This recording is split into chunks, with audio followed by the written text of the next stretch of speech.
उपदिश्य मम वाचमिमां प्रसुप्तां सञ्जीवयत्यखिलशक्तिधरस्वधाम्ना अन्यांश्च हस्तचरणश्रवणत्वगादीन् प्राणान्नमो भगवते पुरुषाय तुभ्यं प्राणान्नमो भगवते पुरुषाय तुभ्यम्. The entire universe is rising and setting, emerging and subsiding. This much have you understood now. Your body is limited, it is physical.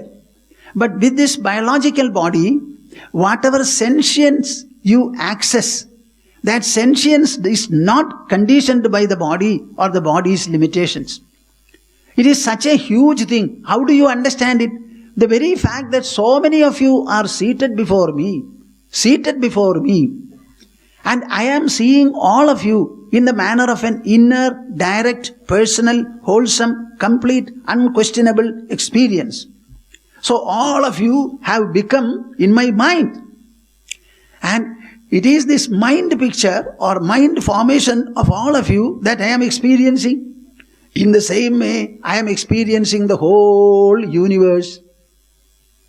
All the universal products, whatever I see in the way of transformations and changes, the rising of the sun, the rising of the moon, the waxing and waning of the moon, the blowing of the wind, the shedding of rain, cyclone, hurricane, all these things I am seeing where?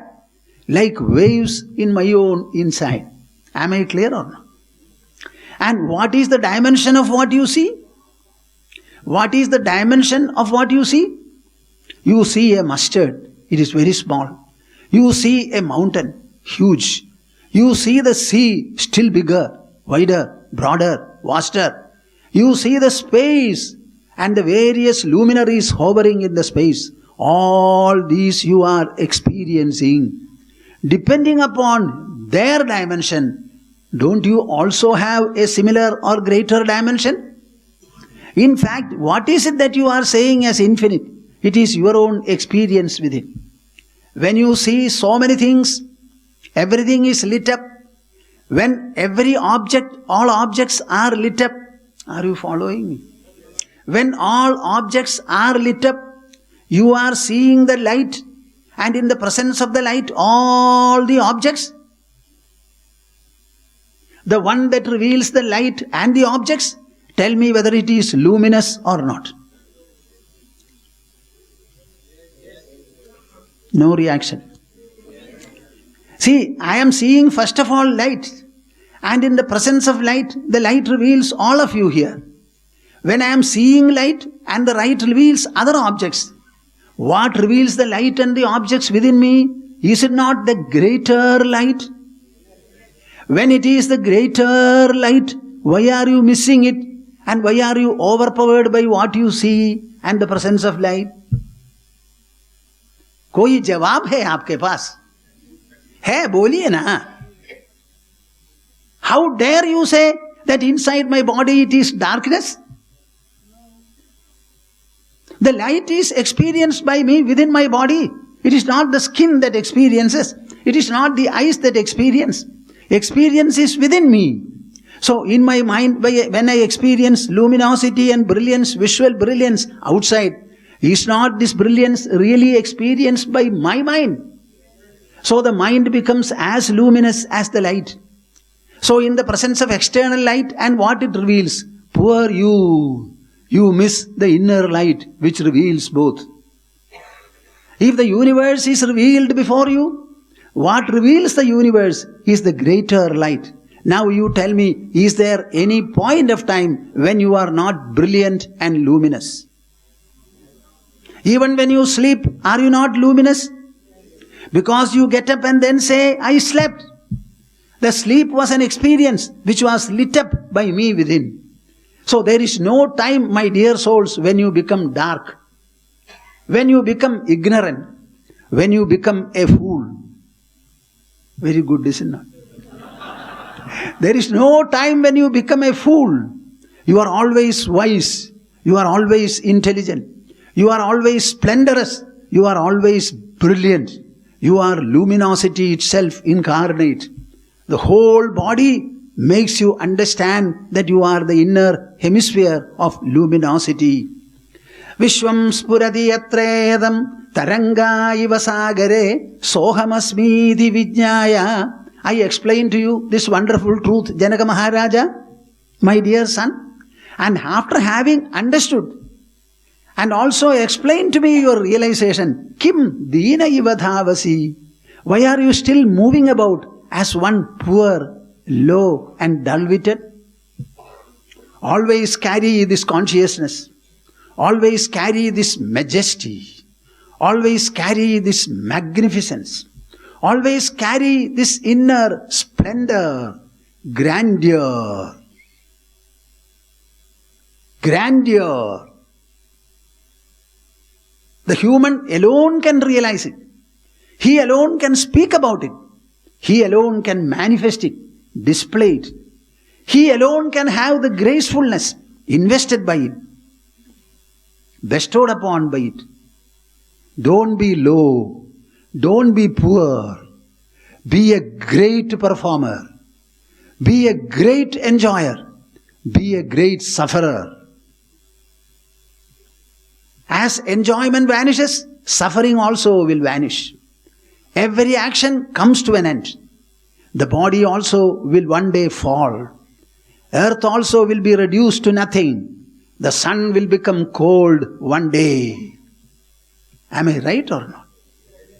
There are short-term and long-term changes. The life of our body, the tenor of our life, you can say it is a mediocre level. Let us not worry about it. By the law by which we were born, our body was born, by the same law, the body will be sustained with air, water, food, etc., etc. Don't be cruel, don't be intolerant, don't be unkind, be loving, be sweet, be amiable. Be graceful, graceful. Never allow your cheerfulness to be lost. Don't barter it. With nothing we can sing and dance with joy. With many things we will only be crying and weeping. So in order to have this inner psychological affluence, abundance, opulence and grandeur, you don't require any external object. We only require the grace of our intelligence, the pursuit of introspection, the art and process and subtlety of inner observation, inner discovery and inner realization. We are dabbling with thoughts, equally dabble with the thinker. Try to understand and find out the thinking substance. The thinking substance. It is the thinking substance. The substance is not the right word of description. It is ineffable. That thinking substance, when it decides, it becomes a thinker. Then thinking as a process starts and the outcome called thought comes up. But there is something in the pre-thinking and the post-thought level. Am I clear? My dear souls, it's a pilgrimage for you inside your own body. Employing your intelligence. It's a very subtle process, but nevertheless experiential to the core. So, Kim Dina Ivadhavasi Cheshtamanam Shariram Swam Pashyatya Anya Shariravadu Samstave Chapi Nindayam Kadam Kshubhet Mahashayaha. Why don't you read these verses, my dear souls? There will be a few in the literature that I am going to distribute at the end in the form of prasada, as usual. Cheshtamanam Shariram Swam. One's own body, which is also active, vibrant and interactive, regard it just like another's body. Your body has no speciality, no exclusiveness. We have got 120 crores of people. All of them have bodies. When you stand amidst 120 crores, is there anything special about it? You have 2 eyes, 2 ears, 1 nose with 2 holes, some blood group you have, others also have. These are days when blood can be transfused also. We can transfuse the mind. That is what your Swamiji is doing here. I am transfusing my mind to all of you. Am I doing it or not? How will you rate me? I am very good in transfusing. See, I always say, lend me your ears, I will invade your heart. This is my message, my motto. I only want people to listen to me with borrowed ears. Borrowed ears. This is such a great legacy that you have. Such a great heritage that you have. It is unobliterable, irreplaceable, irrefutable, inseparable. There is no negotiation here. Understand it very clearly. Cheshtamanam shariram swam pashyatya anya shariravad. Never give a greater prominence to your body. It is just like so many other bodies. Mosquitoes outnumber our population. They also have 5 senses. Everything has. There is nothing special. Don't be attached to it like so many other bodies. No, I am prepared to say, I have said also, if from tomorrow onwards you will start eating for my body, I will stop eating. But I don't find anybody else to eat for my body. Therefore I have to use my hand. I have to use my mouth and push the food to the stomach which calls for food. If somebody else is prepared to do it, I am very happy. No problem. Cheshtamanam shariram swam pashyatya anya shariravad. Why is this mentioned? Samstave chabinindayam. That nobody will be there who is liked by all. And nobody will be there who is disliked by all. So some people will like you and appreciate you. They will speak good words. Some people may not like, may dislike you. They dislike you because they want to dislike somebody. They want to dislike somebody and want to express it. So, when people dislike me, I have not encountered anybody like that. I always say, I should become an object of those people who want to dislike. Otherwise, I will not have a place in their hearts. Am I clear or not? See, they must dislike me because they want to dislike. So, through dislike, this Swamiji has a place in their heart. Just like people who like me, I have a place in their heart also. So, I welcome dislike and I also welcome like. No problem. Samstave chabinindayam katham kshubhyet mahashayah. If you are to be called a good soul, a great soul, a nice soul, an exalted soul, that Mahashaya, you should never have any kind of a twin reaction with regard to praise and blame. Those who want to praise, praise you. Those who want to blame, blame. Let them be satisfied with praise and blame, and you become an equal object of endearment for both. Ye nahi hoga kya? My dear souls, it's a question of correcting your perspective or getting into an elevated level. No problem at all. Nana matam maharshinam sadhunam yoginam tatha drishtva nirvedamapannaha ko nashamyadi manavaha. You know what is our attitude with regard to praise and blame? Satata sulabhadainnye nissukhe jivaloge yadi mama parivadat pridhimapnodi kaschid paripadatu yatheshtam matsamaksham tirova jagadihi bahudukhe durlabha pridhiyogaha. This world is full of misery and everybody is complaining. I am not happy, I am tormented, I have this problem, the other problem. The other day one of the listeners came to me, Swamiji, I am extremely disturbed. I am very much disturbed. I have no peace at all. What is the reason? There is a mouse in my house that causes all the disturbance and torment. See, a mouse. Why don't you get hold of a man who will catch hold of the mouse? I shall myself do it if necessary. See, something or the other is disturbing everyone. Satata sulabhadainye nissukhe jivaloke yadi mama parivadat pridhimapnodi kaschid. This being the case and plight of the world, if somebody is able to find joy by blaming me, parivadatu yatheshtam, let him go on blaming me. Mat samaksham tirova, Either behind me without my hearing, or in front of me, then I shall also be joyous. Mat samaksham tirova jagadihi bahudukhe durlabha priti yoga. In this world full of misery, to have contentment and delight is very rare. So here, without any effort, I have the joy of giving joy to somebody who goes on blaming me and finds delight in the process. Don't you think I am doubly blessed? Now, can you think in this manner? See, it is our intelligence which thinks in this manner. Our mind gives a certain reaction. The intelligence can override the mind, supersede the mind, outwit the mind, and it can have a more elevated, enlightening, self-enriching and fulfilling response. Nanamatam maharshinam sadhunam yoginam tatha drishtva nirvedamapannaha ko nashamyati manavaha. There is a variety of views in spirituality, religion, yoga, this, that and all.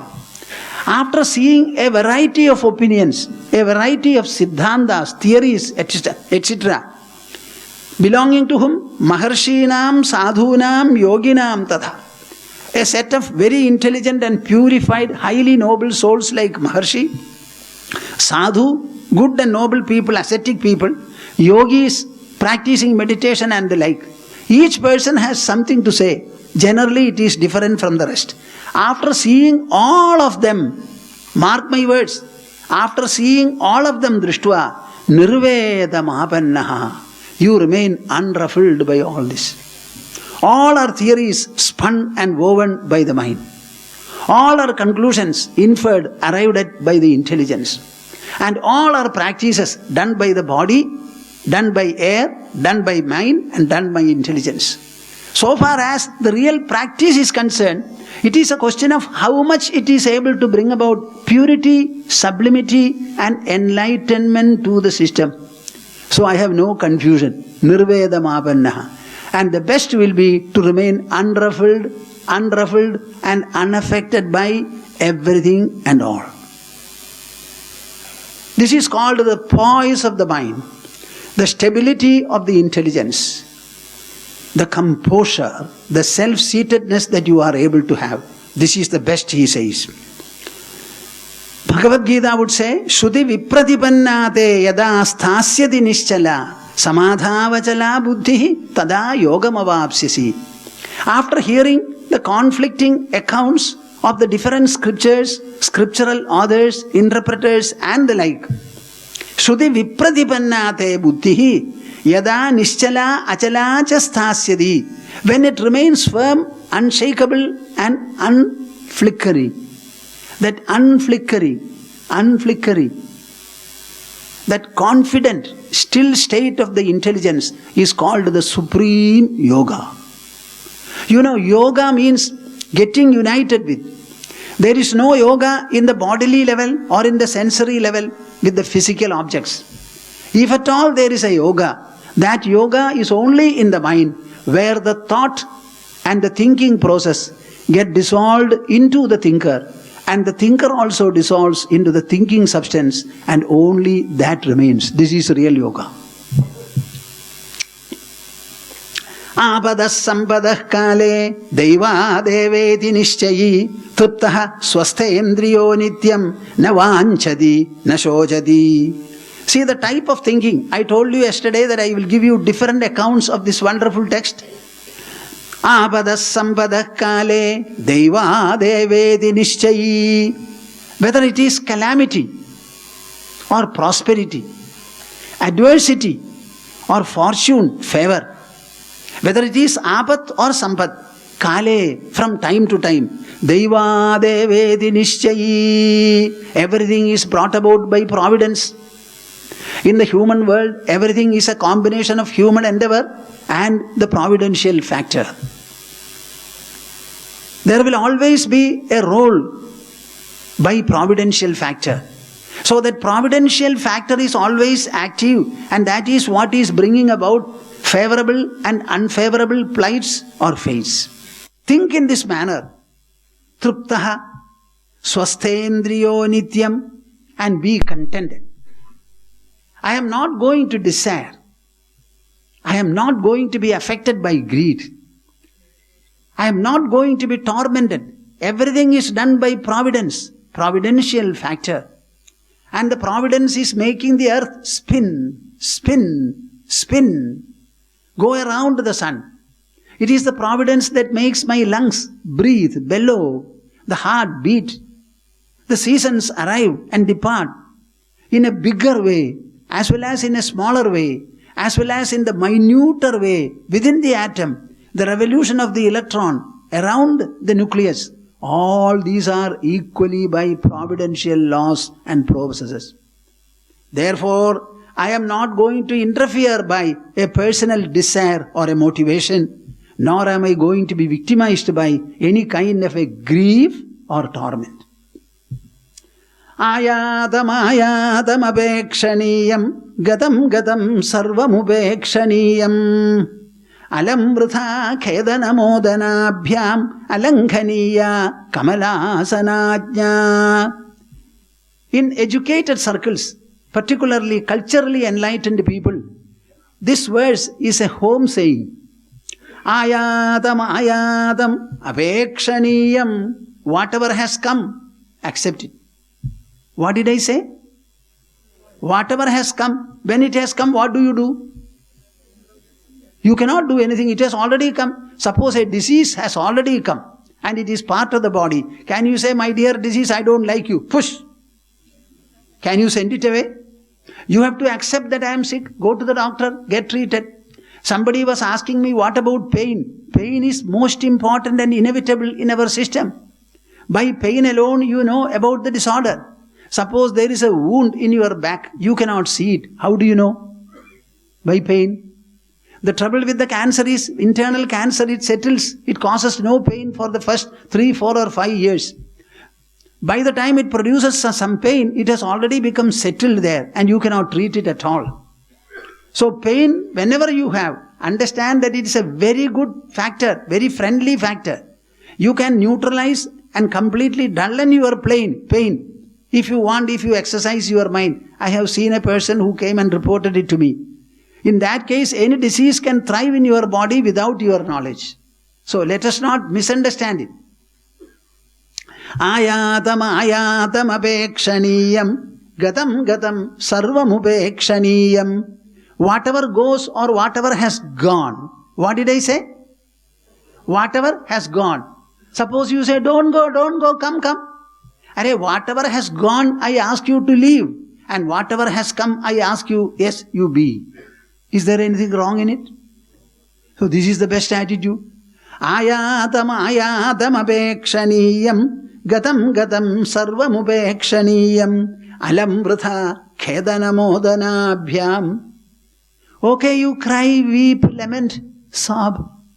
Is there any benefit? Suppose you rejoice and conduct a party.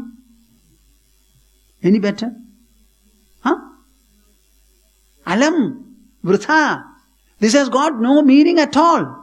Khedana modanabhyam. If you want to use your tear glands, use it. I say, cry for a while, but get relieved by your tears.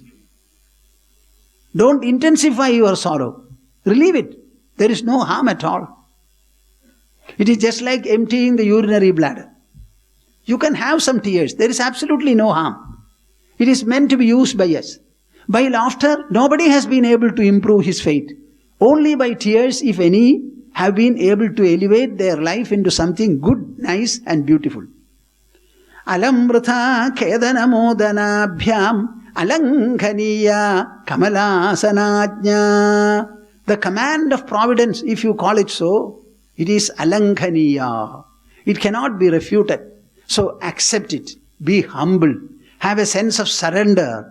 Have a sense of surrender, attunement, wholesome acceptance, and live comfortably. Antarvikalpashunyasya behisvachandacharinaha bhrandasyeva dashastastas eva janade. He speaks about, Ashtavakra speaks about how enlightened people are. What is this enlightenment?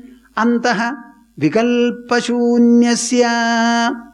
Inwardly, he has no sense of oscillation, doubt. There is only one presence within the body, which animates the body, activates the body. It is that presence itself which apparently gives you the idea of thoughts, idea of emotions, idea of memory. All these are not physical additional factors. It is all the same presence, the same consciousness, the same prajna. It gives you multiple notions. Understanding in this manner, there is no difference between the mind and the mind's product called thought. Am I clear? No. Whatever is the mind itself becomes the thought. The mind itself becomes the thinking. After some time, the mind itself dissolves the thought. If the mind and thought were not one, how could it dissolve into the mind substance? Am I clear or not? Thoda sochiye na. Then what is your complaint? Antar vikalpashunyasya. Examine the mind process, examine the thought process, understand the unitariness, the homogeneity, the singularity of everything, and thereafter, behihi swachandacharinaha. This is the story of your within. In the external world, you have senses, they perceive, objects are different from you, you interact with them. How? Freely, unagitatedly, unexpectedly, with composure, with flexibility, with assimilation, with cheerfulness, with gracefulness, kindness, and very loving qualities, lovability, amiability. Carry on in this world. Swachandacharinaha, bhrantasyeva dashastastaha. Such a man becomes an exception before the general public. They will call him, he has shaven his head. He has stopped going to the office, working. And he has kept away from the people. Lunatic number 1. That is what they will say. When people say, Tadrisha eva janade, only one person, those people who have understood the majesty and the magnificence of the inner spiritual splendor, they alone will be able to appreciate such a person.